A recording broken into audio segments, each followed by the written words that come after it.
as always. It's Aysel, not Aysel, but he doesn't care. "How many times do I have to tell you to stop playing around on your computer?" He gestures toward my call log. "You still have a lot of numbers left."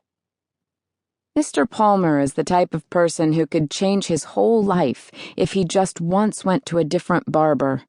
He currently has a bowl cut, the type more typically found on gangly sixth-grade boys. I want to tell him that a crew cut could really bring out his jawline, but I guess he's pretty happy with Mrs. Palmer, so he's in no rush to reinvent himself. Nope, no midlife crisis for Mr. Palmer. I hate to admit it, but I'm a little jealous of Mr. Palmer. At least he can be fixed, if he wants to be fixed. A few scissor clips, and he'll be brand new. There's nothing that can fix me. "What?" Mr. Palmer says when he catches me staring at him. "You have nice hair." I swivel in my chair. I guess I lied. My job has two perks: free internet access, and I get to sit in a spinning chair. "Huh?" he grunts.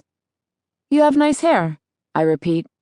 "Have you ever considered wearing it in a different style?"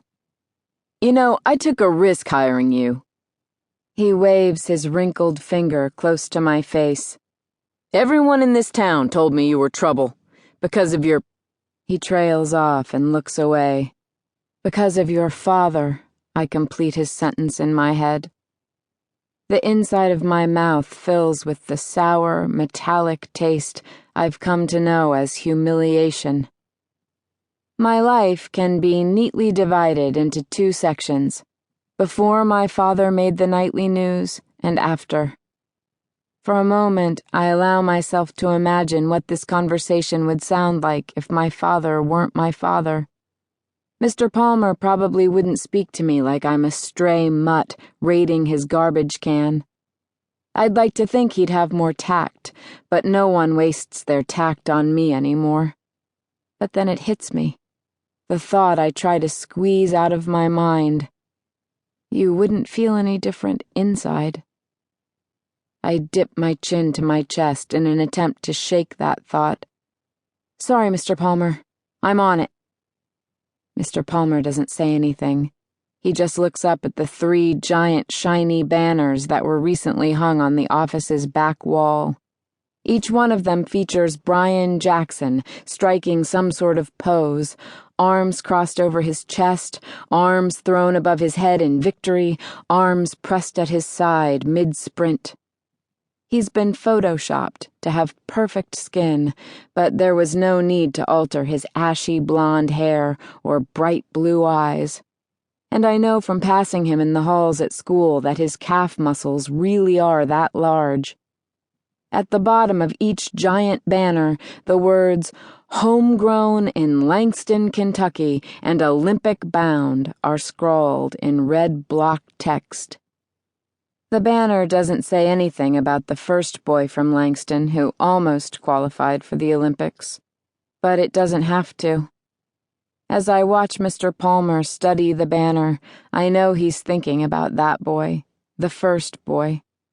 Almost anyone who sees Brian Jackson's sweaty brow and muscular calves can't help but think of Timothy Jackson, Brian's older brother.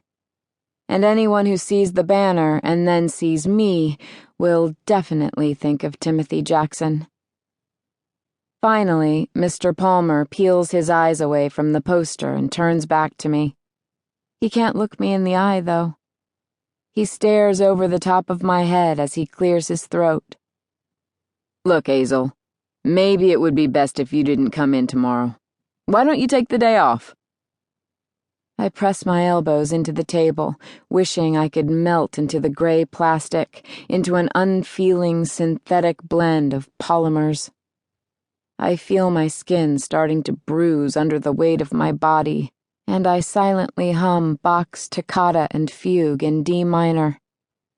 My mind fills with dark and heavy organ notes, and I imagine the organ's keys arranging themselves into the shape of a ladder that leads to an empty, quiet place, a place away from TMC, away from Mr. Palmer.